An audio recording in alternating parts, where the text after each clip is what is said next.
The engines roared in Baku, and with one race, Formula One's 2025 title fight was turned upside down. For most of the season, McLaren looked untouchable. Oscar Piastri led the way with clinical consistency, Lando Norris was never far behind, and the Papaya team carried the aura of inevitability. Max Verstappen? He was fighting, but his Red Bull lacked the edge. The gap at the top looked too big. Then came Azerbaijan. Qualifying was chaos, but Verstappen thrived, taking pole with precision. Piastri was stuck in ninth, vulnerable in the midfield. When the lights went out, his nightmare unfolded. A jump start, a lockup at turn 5, and a crash on the very first lap. The championship leader was out. At the front, Verstappen delivered a flawless drive. From pole to flag, every lap led, fastest lap included, a grand slam performance that reminded the grid why he's a four-time world champion. The standings now tell a very different story. Piastri still leads with 324 points, but his margin is thinner.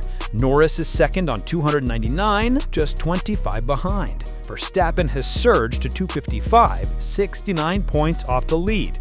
George Russell is further back on 212, with Charles Leclerc and Lewis Hamilton trailing. But make no mistake, this is now a three-way fight. 7 races remain, 3 sprint weekends, 199 points left. The door is open. What changed for Verstappen? First, the car. Red Bull's upgrades, particularly a new floor and balance improvements, have brought life back into the RB21. Second, the strategy. In Baku, Verstappen pushed to start on hard tires, a bold call that gave him control of the race. And third, momentum. A win in Monza lit the spark, victory in Baku turned it into fire. Suddenly, Verstappen isn't chasing pride, he's chasing a 5th consecutive title. McLaren, meanwhile, are feeling the pressure. Piastri, so flawless for most of the season, finally cracked. One crash doesn't erase his brilliance, but it plants doubt. Norris, quick all year, hasn't always converted that speed into maximum points. 7th in Baku wasn't enough. For McLaren, perfection is no longer optional. Any stumble could let Verstappen through the gap. The calendar adds to the tension. Singapore's next, a street circuit built for McLaren's strengths. After that, Austin, Mexico City, Interlagos, and more. Tracks where Red Bull have history. Verstappen must be nearly perfect, because here's the reality. Even if he wins every race left, Piastri could still hold him off with consistent second-place finishes. That's how strong his early season was.